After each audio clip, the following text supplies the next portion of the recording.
Wonder, curiosity, connection. Where will your adventures take you? I'm Dr. Diane, and thank you for joining me on today's episode of Adventures in Learning.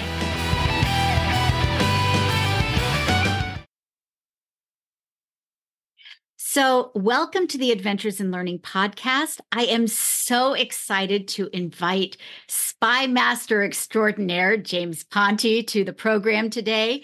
If you don't know, his incredible series, City Spies, has a new book, Mission Manhattan, and it's due out this week.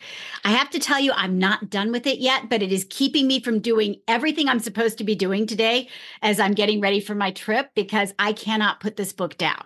So, James, welcome to the show. I am so happy you're here. I am thrilled to be here, and it's an honor. It's so much fun to talk books. Well, thank you for including me on your Mission Manhattan tour. It is so much fun to be a part of this. I want to start with a question I like to ask everybody. Sure. Tell us a little bit about your own adventures in learning. How did you get to where you are now? How did you go from screenwriting to being the incredible popular author of these middle grade books? Well, I did it the wrong way. I did it the back door, the side door, or whatever. So I always wanted to be a writer. I was very lucky. I grew up in Atlantic Beach, Florida. It's a small town outside of Jacksonville, Florida. Public school kid, and had just amazing teacher after amazing teacher growing up.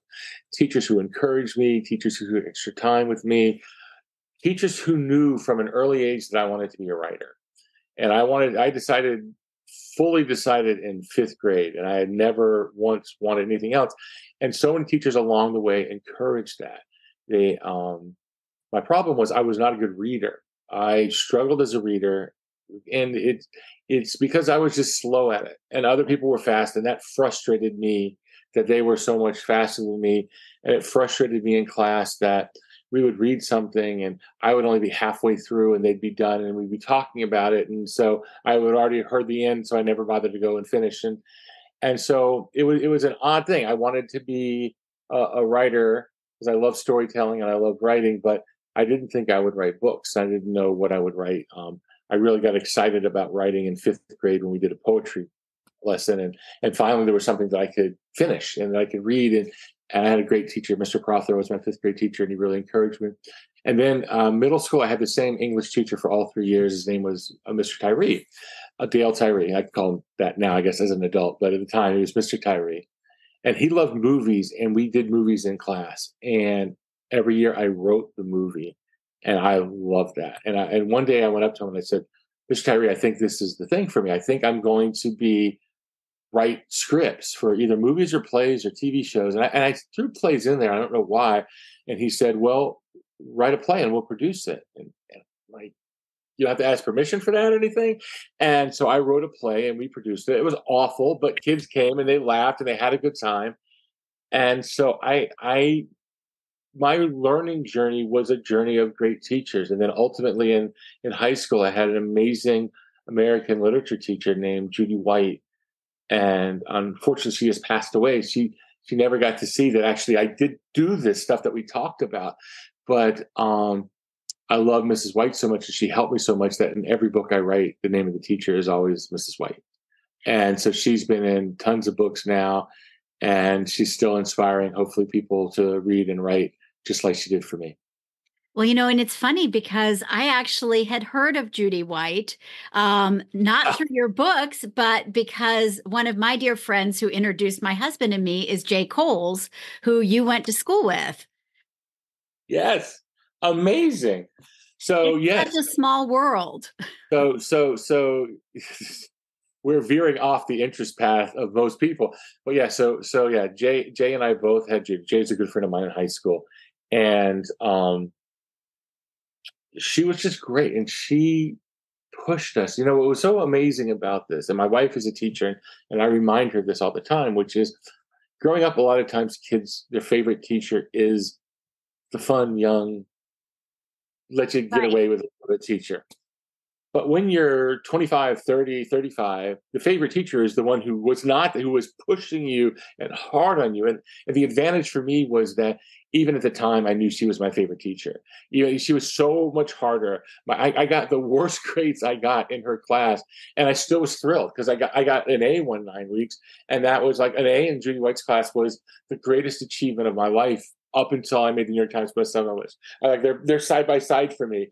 And so, yeah, so I went on and I became um, I majored in screenwriting in college and I became a television writer and I started in kids TV. And while working in kids TV, we had a tie-in book. And as an adult, I just accepted, you're a slow reader, but you like to read. And so I was reading and I was reading books. My wife reads nonstop and incredibly fast. So it's still frustrating. And so I did a kids tie-in book to one of the shows, and I fell in love with the idea of writing books. And so it has been ever since on the arc back to being a kids book writer. And now that's all I do, and I love it 1000%. It's amazing. Well, and you have that rare gift of really being able to write in the voice of that middle grade child. When I read you, it feels authentic. It feels like you have really put a lot of thought into the culture of each of your characters. And I love the fact that your books are diverse in terms of the characters who embody them as well. How do you do that? What's the preparation? Well, I was fortunate I grew up in the town I grew up in. It's a beach town, and it was a very diverse town. And we had, because and diverse not just with race, but diverse with we had country clubs there, so there was people with wealth, and we had like people who worked in the boardwalk, and we had the Navy base there, and we had a lot of people of all different races. And so I grew up in a pretty nice mix of students, and it's just always how I've seen stories. The story, you start with these are stories in a way based on your youth or your interaction with people when you were a kid. And so diversity, but not forced diversity, is always the thing that I want. And I say not forced because anyone could do like a Benetton ad and well, let's add this and let's add this and let's have someone of this and who thinks that.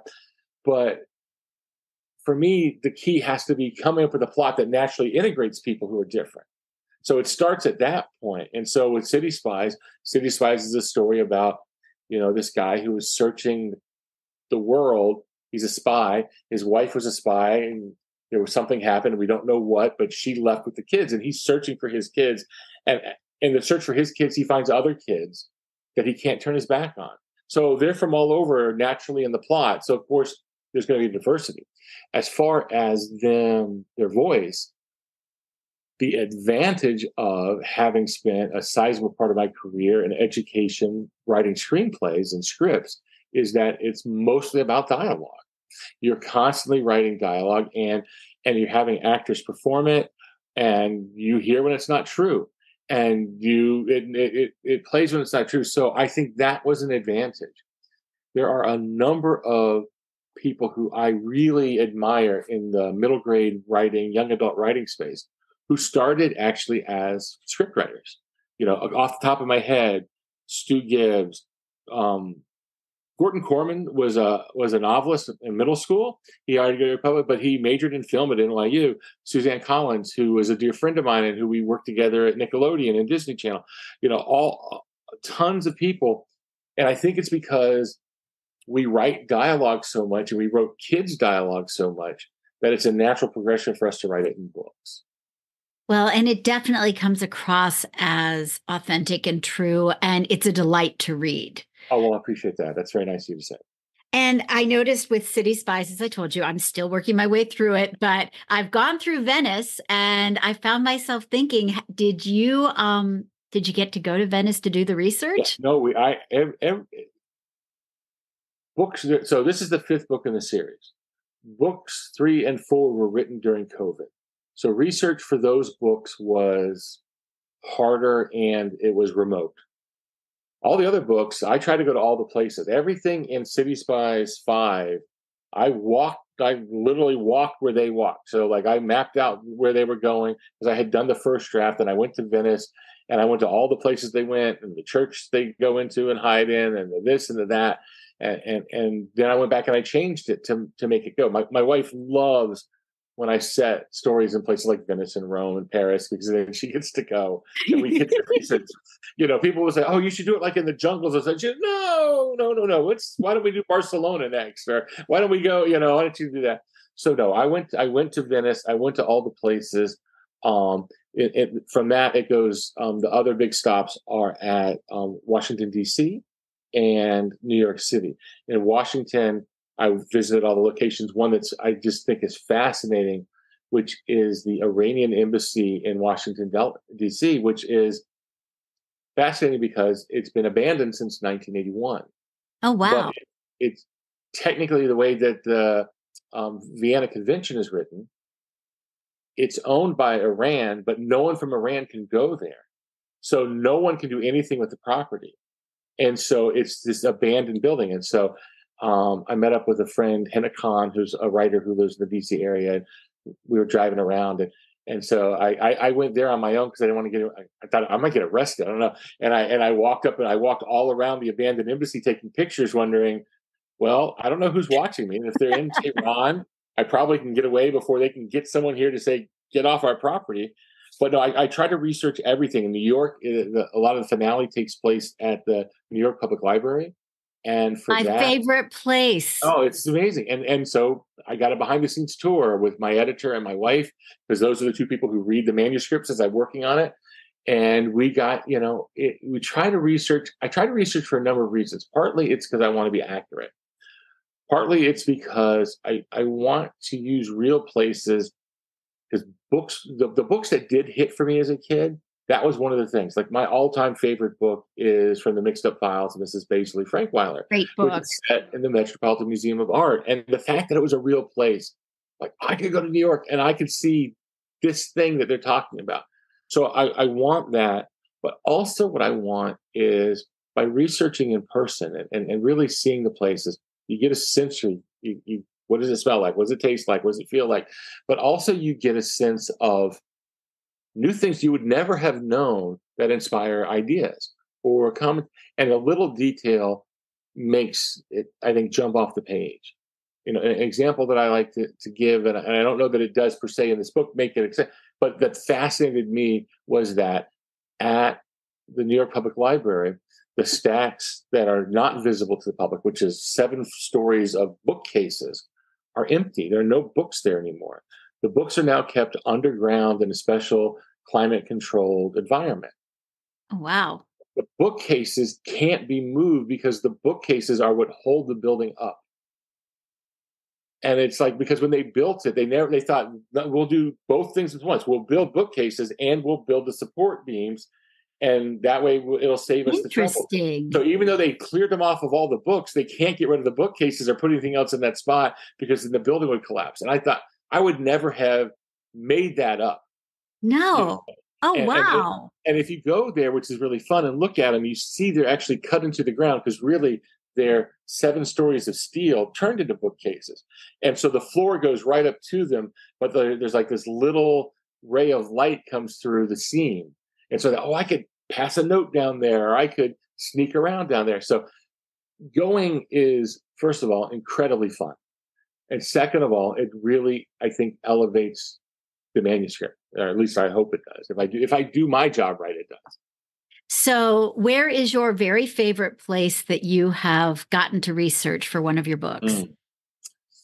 Well, Venice was fantastic. So that was a great overall city to go to. The New York Public Library was fantastic.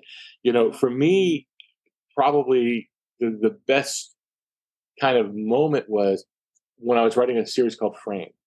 And the Frame series, the third episode, actually it was Trapped, took place partly at the Library of Congress. Again, the library, I love libraries. Yes.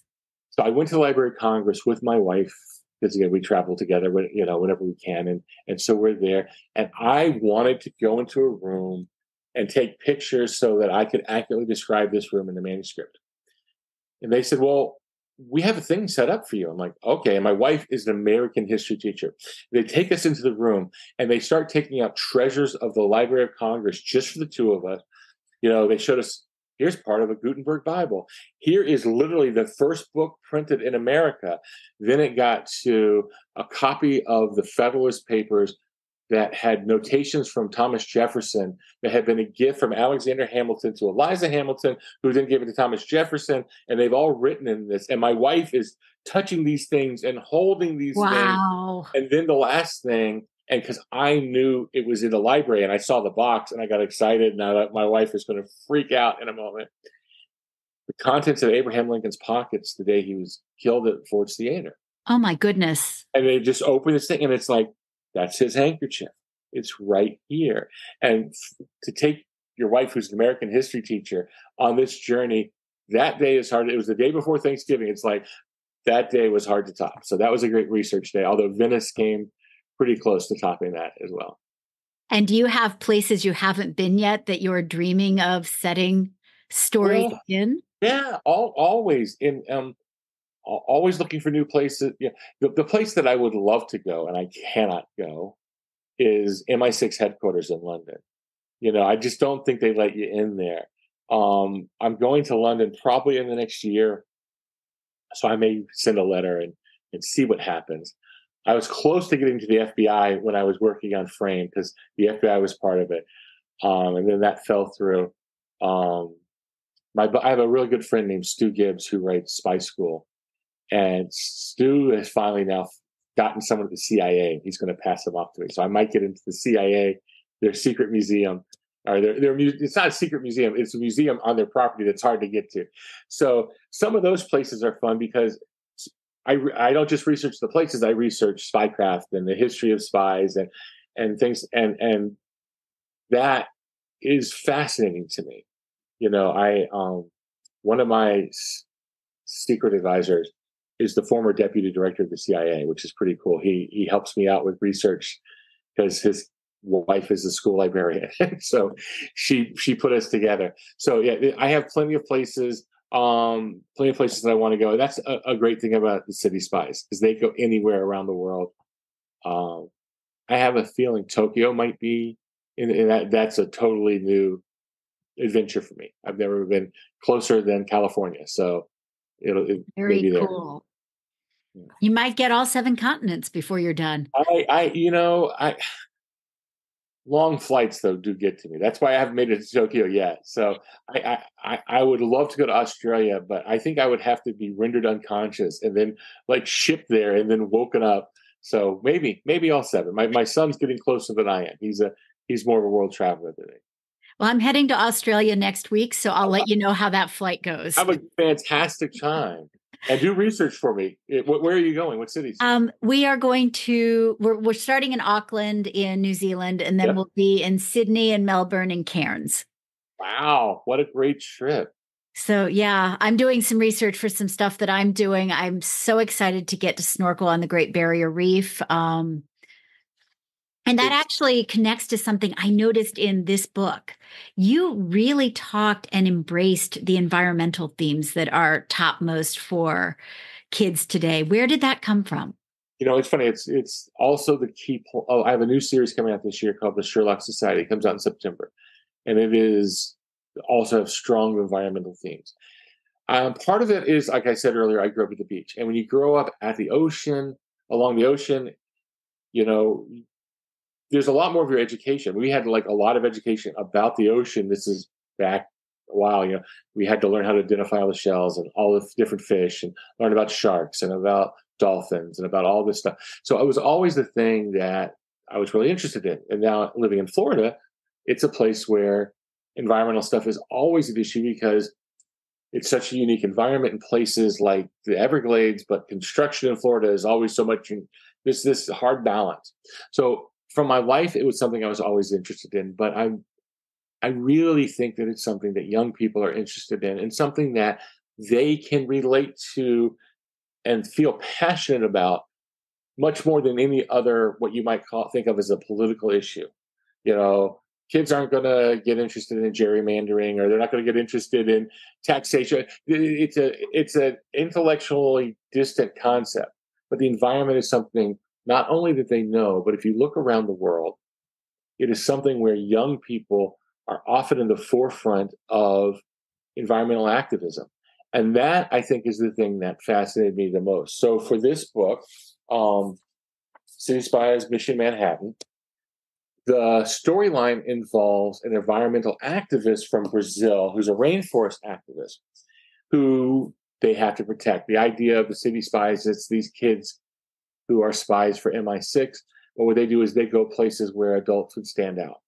And so being kind of a protector for this teenage environmentalist made more sense, especially because one of our kids is from Brazil. And so he speaks the language and they're the same age and culturally they can connect. And so that was part of it. But in researching for that, I think Greta Thunberg is so well known. But if you look, you will see there are a dozen or more teen activists who are hugely involved and influential in what's going on. And it was that research that really solidified for me that this is the kind of character that I want to do. I want to talk about this because also what's great about it is in talking about environment, that's a place where young people can also make an impact, even in their home, even in their what they choose to do. My son works in the business of zoos and aquariums. He's an educator. Wow. And as a kid, they're like, he would get us on stuff. We need to stop using this, or we need to do that. And these things that he impacted our family, which times 10 times 1,000 times it makes a difference. Absolutely. So for me, it was, I just thought it was a thing that kids really can embrace, can understand, and can get into. It was also really fun to research. I ended up having I think he was on a satellite phone in the middle of Amazon, a National Geographic scientist who was a friend of a friend. And I said, these are the things I want to know about the realistic part of what you deal with, and the hard parts and the good parts and the victories. And on top of that, him being in Brazil and from Brazil, he talked to us specifically about the movements in Brazil. So it's fun to write about. And I think kids really engage with the topic. Well, and I loved the fact that you were making that central to the book because I found it compelling. And I think there are lots of grownups who like to read middle grade novels as well. And so maybe you'll reach some of the grownups too. My mail seems to indicate that you're not alone in thinking that. A number it always starts with, I know I'm not your intended audience, but I read these books too. And everyone is the intended audience. It's just that it's appropriate for kids, which not everything is. Education wise, word right. But even that, the books are pretty complex. I don't do watered down spy novels for kids, and I'm amazed at how well kids follow the plots and all the espionage components of the books. They totally get into, so it's fun.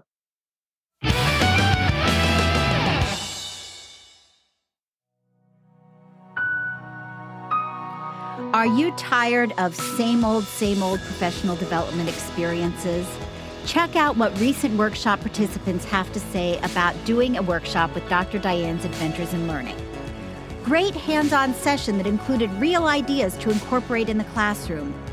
Wonderful. Lots of great ideas and fun science experiments. It was great to be able to see how to make connections between the stories and science. If you are looking to raise your game and have a professional development experience that will leave your educators feeling rejuvenated and ready to directly apply ideas into their classrooms, reach out to Dr. Diane's Adventures in Learning. We offer half and full day workshops that examine ways to build connections between multicultural picture books and STEM experiences for gains across the curriculum. All programs can be tailored to your specific needs, so find out what audiences across the country have been experiencing. Check out Dr. Diane's Adventures in Learning at www.drdianeadventures.com. We hope to be in your school soon.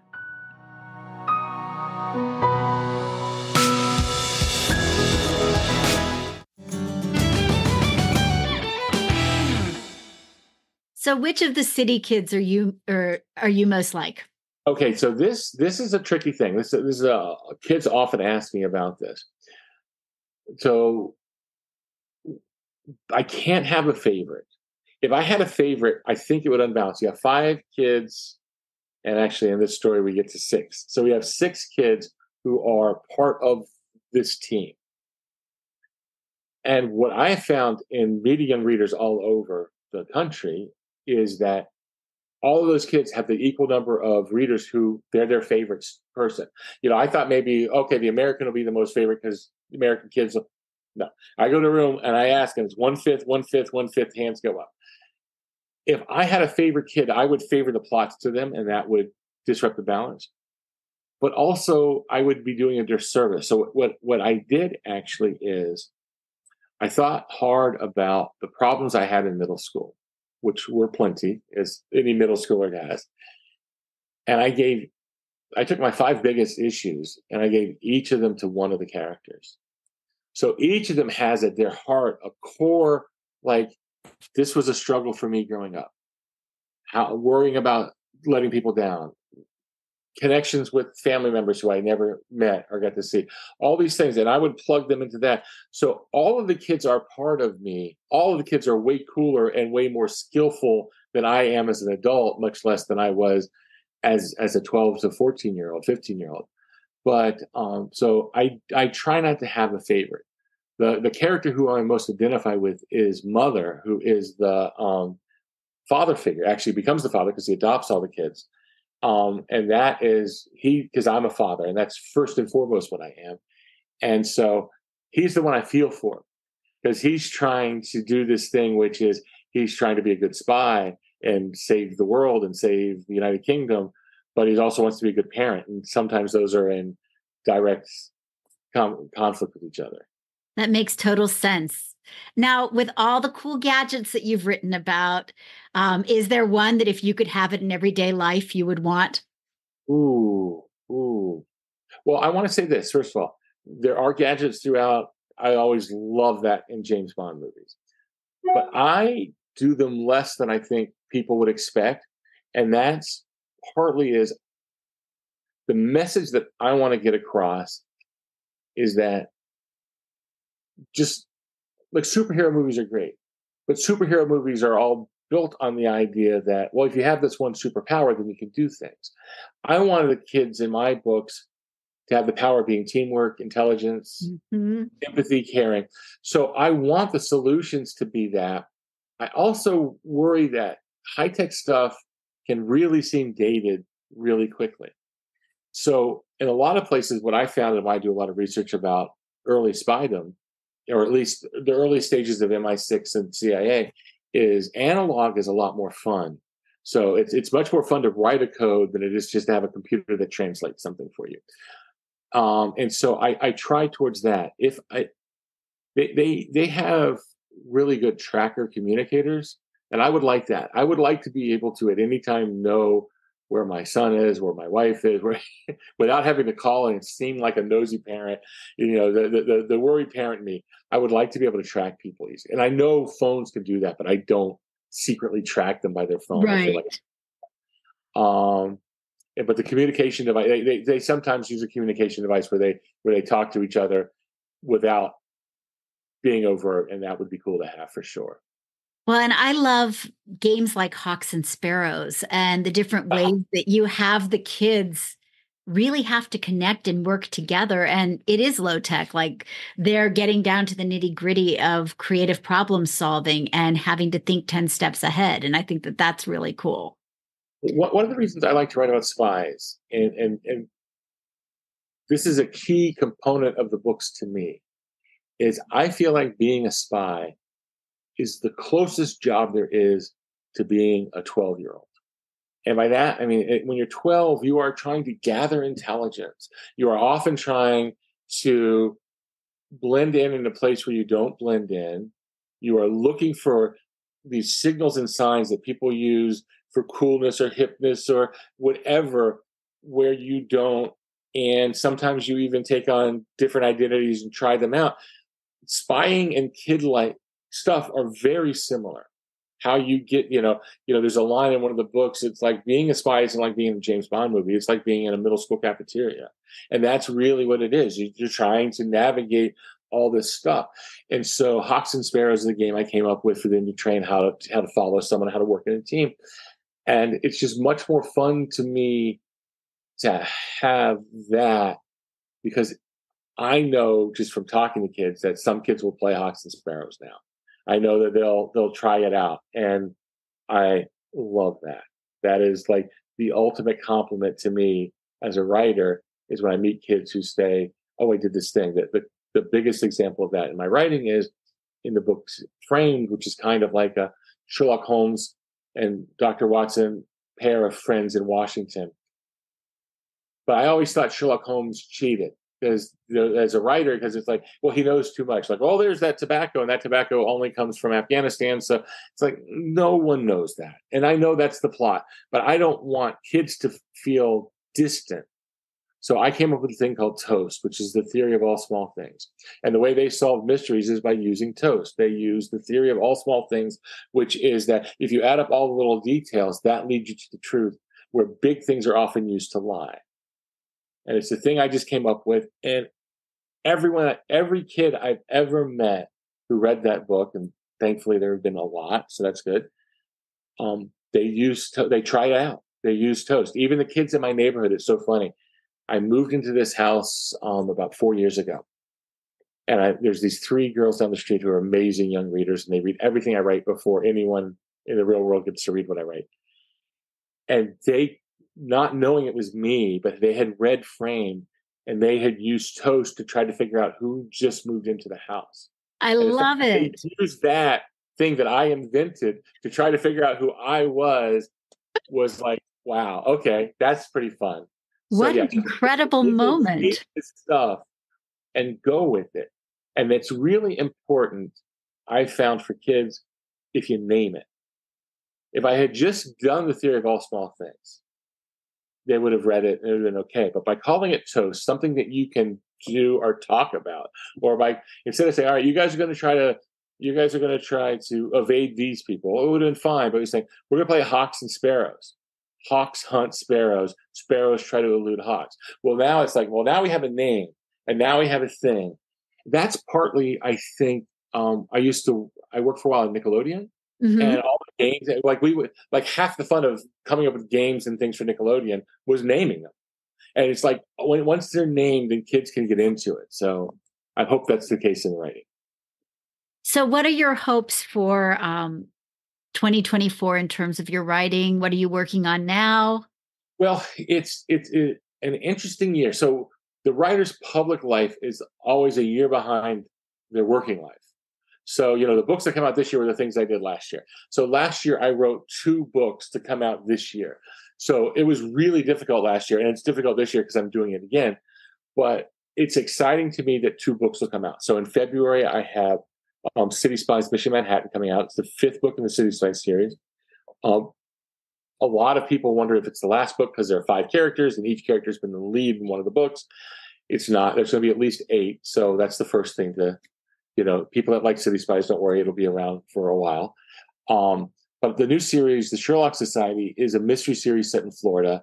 It's got an environmental component to it. And that's the first new thing I've done in 4 years, where it's an all new set of characters. And so I'm anxious and a little nervous, and all the things that go with it, of that book coming out this fall. That's exciting. And I can't wait to read that one. And this year, writing wise, I am writing City Spies 6 and Sherlock Society 2. So going back, and then you stop every now and then for a tour for the new book or for research or something like that. So in the research for Sherlock Society was so much fun. It's all over Miami, so it's easy for me to drive to. That part's good. But it starts off with a rescue in Key Biscayne by the Marine Patrol. And so I just called the Marine Patrol to ask if I could just come look at their office. And they took me and another writer friend, Christina Diaz-Gonzalez. They took us out on the new SWAT boat and raced around the bay. Oh, wow. And, it was like, this is what we do. We want you to get it right. Because what's great about that, what's wonderful about writing kids' books is when I reach out to somebody about, I'm writing a kids book and I want to make sure that I accurately portray the thing that you do. They want kids to know. They want kids to understand. So, for City of the Dead, I called the foremost leading Egyptologist in the country. And within 30 minutes, she wrote back saying, hey, let's get together. Let's talk about this. No one says no, which is great. And it's really fun to me because I get to kind of live out the adventures the kids do without risking my life or without having someone like wanting to hurt me or anything. So it's a lot more fun on the writer's side. Well, and I think that as writers, to be a writer, to be a teacher, you really are coming from that place of innate curiosity. It's Totally. that wonder and discovery that we want the kids to have. And if we can't model that, we're not doing our jobs. I used to produce a couple times I've produced travel shows, once for the History Channel, once for the Golf Channel, of all places. And we traveled all over the country to Europe. And with the show, I would tell the crew, this is how we're going to make this show. I'm going to arrange the schedule so that we do the things. We don't just show the things, that we do them. And I want us to have fun on these trips. We have to work hard. We've got to do our job right. But if we have fun making this, that fun will come out in the show and it will make people want to go to the places. And I really felt like that was true. And I feel like it's true in the books. I want to have fun because spy books are fun. Mystery books are fun. And I want to have fun in the making of them, not just because it's enjoyable, but because I want that to come through on the page. I don't want it to be an intellectual experience only. I want kids to think, but I want kids to realize that, that's not exclusive from enjoying each other and being a good friend and solving the problems. Because if we can solve little problems, then we can solve big problems. Absolutely. Well, thank you so much, James Ponti, for sharing your time with us today. And folks, you have to go check out City Spies. It is such a great series. And I want you guys to go get this book. I want you to check it out and let us know what you think. James, thank you for joining me on the show. It was so much fun to talk to you today. Thank you. You have a great day. And everyone, I do hope that you like City Spies, but if you don't worry. There are plenty of books out there. Just don't be like young me. Find the books that speak to you and just get lost in the adventure. Absolutely.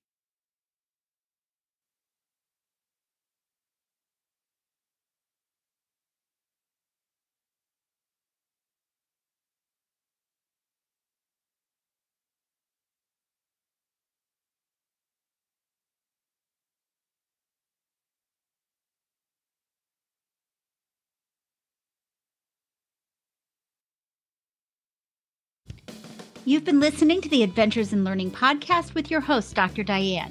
If you like what you're hearing, please subscribe, download, and let us know what you think, and please tell a friend. If you want the full show notes and the pictures, please go to drdianeadventures.com.